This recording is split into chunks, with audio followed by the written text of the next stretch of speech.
A medida que pasan las semanas, se extienden los confinamientos, las cuarentenas a nivel nacional, se empiezan a ver también los efectos cada vez más duros del impacto económico que ha tenido la crisis sanitaria, con récords en el IMASEC, con niveles de desempleo altísimos también, que ya superan a nivel nacional largamente los 2 dígitos, y que de alguna forma van dándole un nuevo sentido, una nueva estructura al debate respecto a los planes de apoyo económico que tiene que impulsar el gobierno. Queremos conversar de este tema y de otros que han generado polémica, como la posibilidad de un retiro de fondos de la AFP. Estamos en contacto en esta conversación con el académico de la Universidad de Chile, el economista Joseph Ramos. Profesor, gracias por conversar con nosotros.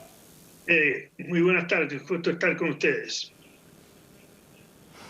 Joseph, esta crisis está en una evolución todavía, como lo decíamos, la sanitaria y también, por lo mismo, la económica. ¿Existe una dimensión real todavía de cuán grave es esta crisis económica y de cuánto nos va a golpear?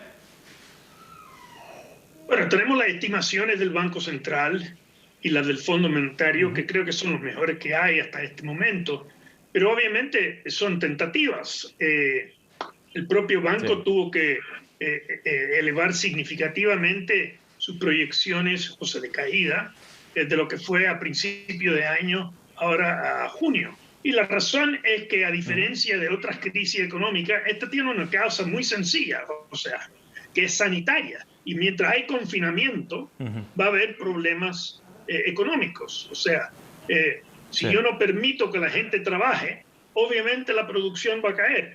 Y mientras eso continúe, va a perdurar la crisis económica. Entonces, lo sanitario es lo que manda en este momento.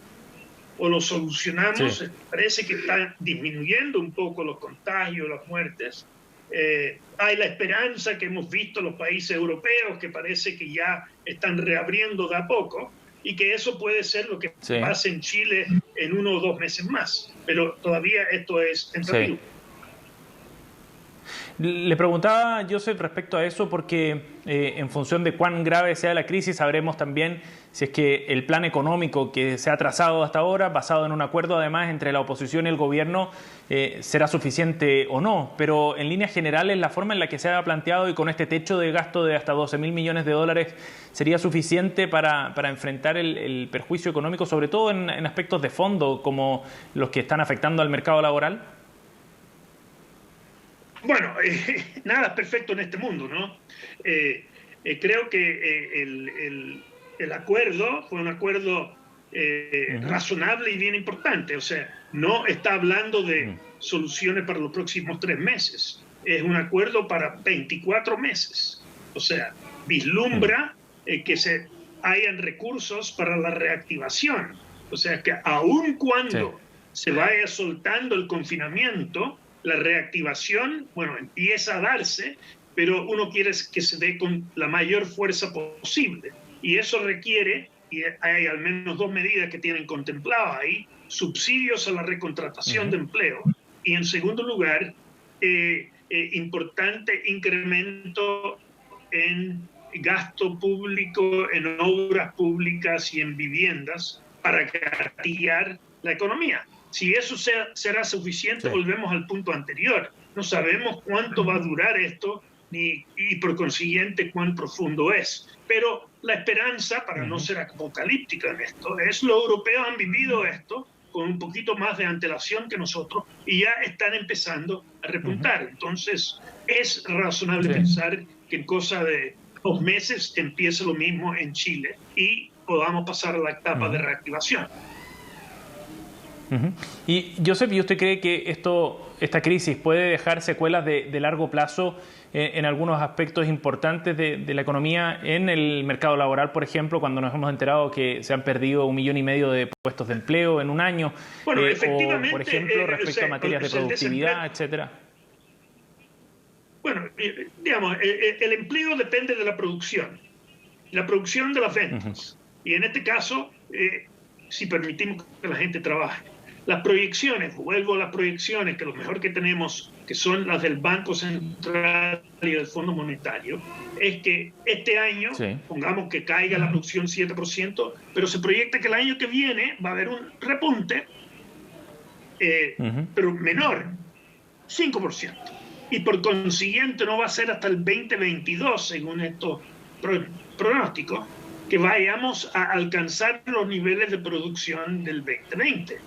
Por consiguiente, el empleo va a aumentar con la producción, pero no va a ser hasta el 2022 que vuelva a lo que fue antes de la crisis. Y súmale que en ese periodo de 2 años hay nueva gente que entra al mercado laboral, de tal modo que yo temo que a fin del 22 todavía estaremos con tasas de desempleo en torno al 10%. Es decir, va a ser muy duro el camino para recuperar la forma que tenía el mercado laboral o el dinamismo que tenía hasta ahora. Bueno, es que es una cosa aritmética. O sea, si la producción cae 7 y sube 5, todavía queda para el año 22 que tiene que aumentar. O sea, ahora quisiéramos que no cayera 7, si cayera menos, pero todo eso depende de cuánto va a ser el confinamiento. Y temo que estamos acercándonos a las cifras altas y tal vez hasta las pasemos en este momento. Y el repunte también depende si... en condiciones, entre comillas, normales, pero el estallido social es algo que antecedió esta crisis. Si volviera las protestas y la violencia que caracterizó el estallido social, obviamente la reactivación va a ser más lenta. Entonces, claro que sí, está como telón de fondo todavía. Joseph, respecto a las medidas que se han ido adoptando, hay un debate instalado también sobre la clase media en particular. Las medidas de emergencia han ido, y con razón, primero a los grupos más vulnerables de todos, a los más vulnerables de nuestra sociedad. Pero la clase media hoy día se ve también en aprietos en la medida en que el confinamiento se hace cada vez más largo y los efectos económicos, ya lo hemos conversado, se hacen más patentes también. Y ahí aparece la propuesta de retirar un 10% de los fondos de AFP, idea que usted ha acogido con ciertas condiciones. ¿Por qué usted está de acuerdo con este mecanismo? Mire, los fondos de pensiones son para la jubilación, ese es el punto. Y en todos los países del mundo es un ahorro forzoso que se hace porque la gran mayoría de nosotros tendemos a privilegiar el corto plazo sobre el largo plazo, y cuando empezamos a pensar sobre la jubilación es cuando ya tenemos más de 50 años y ya es un poquito tarde para empezar a ahorrar para ello. Entonces existen estos sistemas. Sin embargo, y por consiguiente uno no quiere tocarlo, sacar fondos, si eso va a tener como consecuencia que la pensión sea aún más baja de lo que ya son. De ahí entonces creo que cualquier propuesta responsable tiene que compensar de alguna medida este retiro de fondos que se pudiera dar para asegurar que el jubilado pueda tener la pensión que habría tenido de no sacar estos fondos. Y yo he propuesto, no es la única propuesta que hay en el mercado, por así decirlo, que una fórmula creo que relativamente simple y que no requiere pagos de crédito ni nada por el estilo, es que uno pueda retirar los fondos equivalentes a postergar la edad de jubilación en un año. Es decir, si uno postergara la edad de jubilación en un año, uno puede retirar, el trabajador promedio podría retirar 2 sueldos mensuales en la actualidad, o hasta 2 sueldos mensuales. Y eso equivaldría a sacar esos 2. ¿Sí? Sí, ahora el gran cuestionamiento es por qué usar esos fondos que están destinados a la pensión, aun cuando se compensen con algún mecanismo, cuando han planteado desde la misma AFP y otros actores, podría ser el Estado quien cubra con esos gastos eventuales que necesita la clase media, con ese apoyo. De hecho, se ha planteado la idea de una suerte de FOGAPE orientado a las personas. ¿Por qué esta alternativa sería mejor? No, bueno, si hubiera recursos fiscales para eso, usémoslo. Pero yo entendí que el acuerdo de 12.000 millones era que ese era el máximo que se consideraba razonable que el Estado chileno pudiera gastar de aquí a los próximos 24 meses.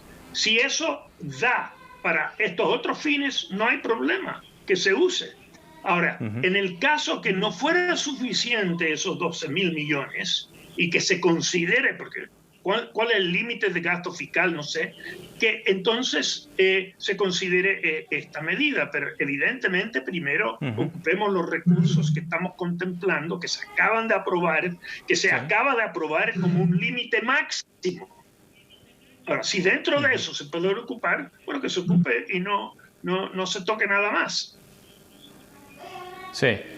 Joseph, en ese sentido hay una discusión también de fondo que tiene que ver con la reforma de pensiones, ¿no? Que es un tema que está en el Congreso, que evidentemente tuvo un freno por la pandemia, pero que sigue como un tema de fondo. ¿De qué forma insertamos entonces esta propuesta, la de la posibilidad de retirar un 10% eventualmente, dentro de una reforma grande que se está discutiendo? Bueno, yo no soy partidario, o sea, yo no estoy hablando del 10%. Puede que, yo tengo otra fórmula. Creo que el porcentaje es un problema. O sea, hay mucha gente, o sea, la gente que tiene menos de 45 años, la gran mayoría de ellos tienen 5 millones, 3 millones, 1 millón de pesos.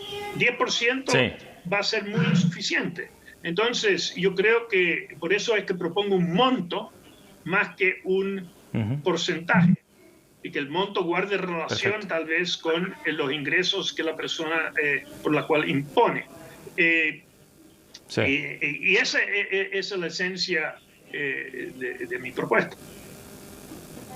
Sí, sí, claro, y lo interesante es que se han visto propuestas de distintos economistas, de distintos sectores también, en posiciones bien divididas sobre un tema que sin duda genera controversia. Joseph Ramos, le agradecemos muchísimo conversar con nosotros acá en CNN Chile, muy amable. El gusto fue mío. Gracias. Bien, debate abierto todavía, no solo esta propuesta, la posibilidad de un retiro anticipado de fondos de manera excepcional de las AFP, sino cómo se van a ayuda de una clase media que con el paso del tiempo se ve cada vez más ahogada también y que hasta ahora no ha sido objeto de propuestas concretas de apoyo directo en medio de una crisis económica que con el paso de las semanas se va haciendo cada vez más difícil.